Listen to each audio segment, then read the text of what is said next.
ನಮಸ್ಕಾರ. ಪ್ರಜಾಧ್ವನಿ ಟಿವಿಯ ವೀಕ್ಷಕರಿಗೆ ಸ್ವಾಗತ. ನಾವು ಹೋದ ಸಂಚಿಕೆಯಲ್ಲಿ ಸಮಯ ಟೈಮ್ ಬಗ್ಗೆ ಮಾತಾಡಿದ್ವಿ. ಸೊ ಏನು ಹೇಳ್ತಾರೆ ಅಂದರೆ ಹಿಸ್ಟ್ರಿ ರಿಪೀಟ್ಸ್ ಇಟ್ ಸೆಲ್ಫ್ ಅಂತ ಹೇಳ್ತಾರೆ. ಸೊ ಹಾಗಾದರೆ ಟೈಮ್ ಕೂಡ ರಿಪೀಟ್ ಆಗಬೇಕಲ್ವಾ? ಸೊ ದ್ವಾಪರ ಸತ್ಯಯುಗ, ತ್ರೇತಾಯುಗ, ದ್ವಾಪರ ಯುಗ, ಅದರಲ್ಲೆಲ್ಲ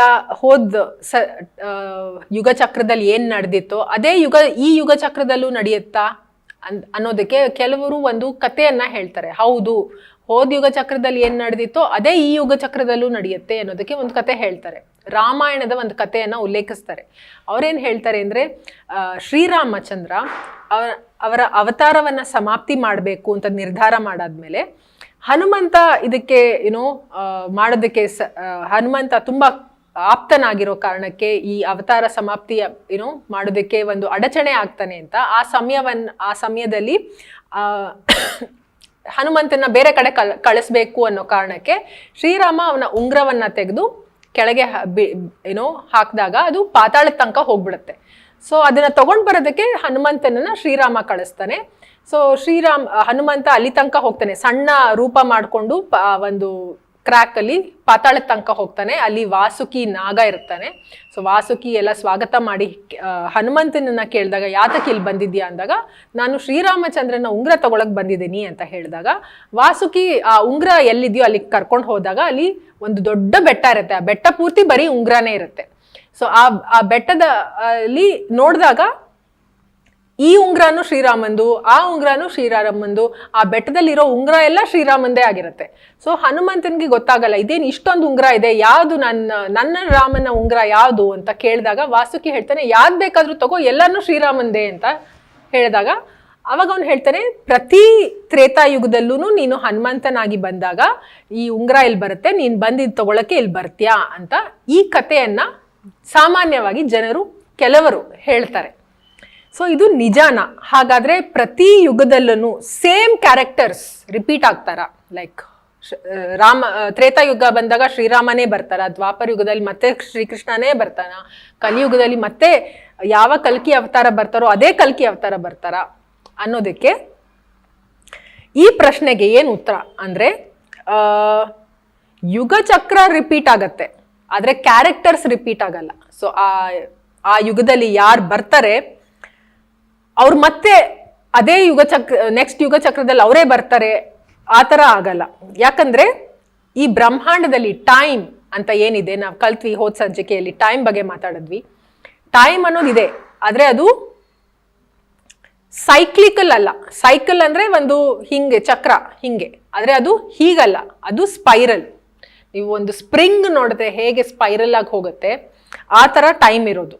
ಸೊ ಸರ್ಕಲ್ ಅಂದ್ರೆ ಇವಾಗ ಒಂದು ಬಳೆ ತಗೊಂಡ್ರೆ ಯಾವ ಪಾಯಿಂಟ್ ಮುಗ್ದಿದ್ಯೋ ಅದೇ ಪಾಯಿಂಟ್ ಮತ್ತೆ ಇನ್ನೊಂದ್ಸತಿ ಬರುತ್ತೆ. ಸೊ ಅದೇ ಇವೆಂಟ್ ಮತ್ತೆ ಘಟಿಸುವ ಸಂಭಾವನೆ ಇದೆ, ಖಂಡಿತ ಸಂಭವಿಸುತ್ತೆ ಮತ್ತೆ ಸರ್ಕಲ್ ಅಲ್ಲಿ. ಆದ್ರೆ ಸ್ಪೈರಲ್ ಹಿಂಗ್ ಹೋಗ್ತಾ ಇರ್ಬೇಕಾದ್ರೆ, ಮೇಲೆ ಸುರುಳಿ ಆಗಿ ಮೇಲೆ ಹೋಗ್ಬೇಕಾದ್ರೆ ಯಾವ ಪಾಯಿಂಟು ಮತ್ತೆ ಮೀಟ್ ಆಗಲ್ಲ. ಸೊ ಅದು ಬೇರೆ ಬೇರೆ ಪಾಯಿಂಟ್ಸ್ ಇರುತ್ತೆ. ಸೊ ಸೇಮ್ ಒಂದೇ ಘಟನೆ ಒಂದೇ ತರ ಕ್ಯಾರೆಕ್ಟರ್ ಸೇಮ್ ಮತ್ತೆ ಬರ್ತಾರೆ ನೆಕ್ಸ್ಟ್ ಯುಗ ಚಕ್ರದಲ್ಲಿ, ಆ ತರ ನಡೆಯಲ್ಲ. ಯಾವುದೇ ಎರಡು ಮೊಮೆಂಟ್, ಯಾವುದೇ ಎರಡು ಕ್ಷಣ ಕೂಡ ಒಂದೇ ತರ ಇರಲ್ಲ. ಹೇಗೆ ನದಿ ಹರಿತಾ ಇರ್ಬೇಕಾದ್ರೆ ನೀರು ಮತ್ತೆ ಅದೇ ಜಾಗದಲ್ಲಿ ಅದೇ ನೀರಿರಲ್ಲ, ನೆಕ್ಸ್ಟ್ ಬೇರೆ ನೀರು ಬಂದಿರುತ್ತೆ, ಅದೇ ತರ. ಸೊ ಧರ್ಮ ಮತ್ತೆ ಅಧರ್ಮದಲ್ಲಿ ಯಾವಾಗ್ಲೂ ಯುದ್ಧ ನಡೀತಾನೆ ಇರುತ್ತೆ ಎಲ್ಲಾ ಯುಗದಲ್ಲೂ. ಆ ಸರ್ಕಮ್ಸ್ಟೆನ್ಸ್ ಮತ್ತೆ ಕ್ಯಾರೆಕ್ಟರ್ಸ್ ಬೇರೆ ಬೇರೆ ಇರುತ್ತೆ, ಆದ್ರೆ ಈ ಥೀಮ್ ಏನಿದೆ ಧರ್ಮ ಅಧರ್ಮದ ಯುದ್ಧ ಅದು ಸೇಮ್ ಇರುತ್ತೆ. ಆದ್ರೆ ಅದರಲ್ಲಿರೋ ಕ್ಯಾರೆಕ್ಟರ್ಸು, ಸಿಚುವೇಶನ್, ಪರಿಸ್ಥಿತಿ, ಅದರಲ್ಲಿ ಯಾರ್ಯಾರು ಬರ್ತಾರೆ ಅದೆಲ್ಲ ಬೇರೆ ಬೇರೆ ಆಗಿರುತ್ತೆ. ಸೊ ಹಾಗಾಗಿ ಈ ಯುಗ ಚಕ್ರದಲ್ಲಿ ಏನು ರಾಮ ಕೃಷ್ಣ ಅಥವಾ ಈ ಯುಗಕ್ಕೆ ಏನು ಕಲ್ಕಿ ಅವತಾರ ಬರ್ತಾರೆ ಅವರೆಲ್ಲ ಮತ್ತೆ ನೆಕ್ಸ್ಟ್ ಯುಗ ಚಕ್ರದಲ್ಲಿ ಅವರೇ ಬರ್ತಾರೆ, ಹಾಗಿರಲ್ಲ. ಯಾವುದೇ ಎರಡು ಪರಿಸ್ಥಿತಿ ರಿಪೀಟ್ ಆಗಲ್ಲ. ನಾವು ಇವಾಗ ಏನ್ ಅನುಭವಿಸ್ತಾ ಇದ್ದೀವಿ ಇದು ಫಸ್ಟ್ ಟೈಮ್. ಈ ತರ ಮುಂಚೆನೂ ಆಗಿಲ್ಲ, ಮುಂದೆನೂ ಆಗಲ್ಲ. ಸೊ ನಾವು ಇವಾಗ ಏನು ಅನುಭವಿಸ್ತಾ ಇದ್ದೀವಿ ಈ ಪ್ರಪಂಚದಲ್ಲಿ ಇದು ಮೊದಲನೇ ಸತಿ ಮತ್ತೆ ಕೊನೆ ಸತಿ. ದೇವ ಅಸುರರು ಕೂಡ ಏನು ಯುದ್ಧ ಮಾಡ್ತಾರೆ ಅವರಲ್ಲೂ ಕೂಡ ಅವರು ಮುಂದಿನ ಸತಿನೂ ದೇವತೆಗಳು ಅಸುರರು ಯುದ್ಧ ಮಾಡ್ತಾರೆ, ಆದ್ರೆ ಅದೇ ದೇವತೆಗಳು ಅದೇ ಅಸುರರು ಅದೇ ರೀತಿಯಲ್ಲಿ ಯುದ್ಧ ಮಾಡ್ತಾರೆ ಆ ಥರ ಇರಲ್ಲ. ಅದರಲ್ಲೂ ಬೇರೆ ಬೇರೆ ತರ ಇರುತ್ತೆ, ಬೇರೆ ಸಿಚುವೇಶನ್ಸ್ ಇರುತ್ತೆ. ಯಾಕಂದ್ರೆ ಬ್ರಹ್ಮಾಂಡದಲ್ಲಿ ಒಂದು ಇಂಟೆಲಿಜೆನ್ಸ್ ಇದೆ, ಅದನ್ನೇ ಅವರು ರಿಪೀಟ್ ಮಾಡಲ್ಲ, ಲೂಪ್ ತರ. ಸೊ ಯಾಕಂದ್ರೆ ಅದರಲ್ಲಿ ಏನು ಅರ್ಥ ಇರಲ್ಲ. ಸೊ ಮತ್ತೆ ನೆಕ್ಸ್ಟ್ ಯುಗದಲ್ಲೂ ಸೇಮ್ ಕತೆ ಬರುತ್ತೆ, ಅದ್ರ ನೆಕ್ಸ್ಟ್ ಯುಗದಲ್ಲಿ ಸೇಮ್ ಕತೆ ಆಗತ್ತೆ, ಸೇಮ್ ಜನ ಬರ್ತಾರೆ ಅಂದ್ರೆ ಅದ್ರಲ್ಲಿ ಏನು ಅರ್ಥ ಇರಲ್ಲ. ಯಾಕಂದ್ರೆ ನಾವು ಸ್ಪಿರಿಟ್ ಅಥವಾ ಕಾನ್ಶಿಯಸ್ನೆಸ್ ಆಗಿ ಇವಾಲ್ವ್ ಅಥವಾ ಡಿವಾಲ್ವ್ ಆದಾಗ ಅದು ಸಿಚುವೇಶನ್ ಪರಿಸ್ಥಿತಿ ಚೇಂಜ್ ಆಗತ್ತೆ. ಸೊ ಹಾಗಾಗಿ ಈ ಕತೆ ಏನು ಉಲ್ಲೇಖ ಮಾಡಿದ್ದಾರೆ, ಹನುಮಂತನ ಕತೆ, ಸುಮಾರು ಜನಕ್ಕೆ ಇದು ಒಂದು ಡೌಟ್ ಇರುತ್ತೆ. ಸೊ ಈ ಕತೆ ಏನಿದೆ ಒರಿಜಿನಲ್ ರಾಮಾಯಣ ವಾಲ್ಮೀಕಿಯಲ್ಲಿ ಇದ್ದದ್ದಲ್ಲ.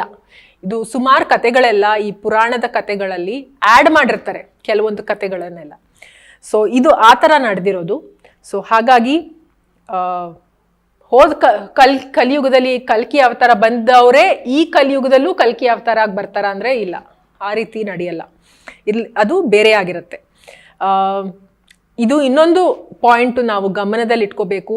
ಈ 5,000 ವರ್ಷದಲ್ಲಿ ಏನು ಕಲಿಯುಗದಲ್ಲಿ ಸುಮಾರು ವೇದಿಕ್ ಟೆಕ್ಸ್ಟ್, ಒರಿಜಿನಲ್ ಟೆಕ್ಸ್ಟ್ ಏನಿರುತ್ತೆ ವೇದಿಕ್ ಟೆಕ್ಸ್ಟು, ಅದರಲ್ಲಿ ಕರಪ್ಷನ್ ಈ ಥರ ವಿರೂಪಗೊಳಿಸಲಾಗಿದೆ. ಕೆಲವೊಂದ್ಸತಿ ಬೇಕು ಅಂತ ಕಲಿಯುಗದಲ್ಲಿ ನಮಗೆ ತಪ್ಪು ದಾರಿ ತಪ್ಪಿಸೋದಕ್ಕೆ ಈ ಥರ ಅಡಿಷನ್ ಅಥವಾ ಡಿಲೀಷನ್ ಏನೋ ಒಂದು ಮಾಡಿರ್ತಾರೆ. ಸೊ ನಾವು ಸರಿಯಾದ ರೀತಿಯಲ್ಲಿ ಅರ್ಥ ಮಾಡ್ಕೋಬೇಕು. ಆ ಡಿಸರ್ನ್ಮೆಂಟ್ ಅಥವಾ ವಿವೇಕ ಬರೋದು ಕೂಡ ಫಸ್ಟ್ ನೇಚರ್ ಕನೆಕ್ಟ್ ಮಾಡೋದ್ರಿಂದ. ನಾವು ನೇಚರ್ ಕನೆಕ್ಟ್ ಮಾಡಿ ನಮ್ಮ ಬಾಡಿ ಡಿಸಿಪ್ಲಿನ್ ಮಾಡಿದಾಗ ಮಾತ್ರ ಈ ವಿವೇಕ ನಮಗೆ ಬರೋದಕ್ಕೆ ಸಾಧ್ಯ. ಇದನ್ನು ಫಸ್ಟ್ ಮಾಡಿಯೇ ನಾವು ವೇದಿಕ್ ಗ್ರಂಥಗಳನ್ನು ಓದಲಿಕ್ಕೆ ಅಥವಾ ಅರ್ಥ ಮಾಡ್ಕೊಳ್ಳಿಕ್ಕೆ ಹೋಗಬೇಕು. ಇದನ್ನ ಹೇಳ್ತಾ ಇವತ್ತಿನ ಸಂಚಿಕೆಯನ್ನು ಮುಗಿಸ್ತಾ ಇದ್ದೀನಿ. ಮತ್ತೆ ಮುಂದಿನ ಸಂಚಿಕೆಯಲ್ಲಿ ಸಿಗೋಣ. ಅಲ್ಲಿಯವರೆಗೆ ಪ್ರಜಾಧ್ವನಿ ಟಿವಿಯ ವೀಕ್ಷಕರಿಗೆ ಧನ್ಯವಾದ.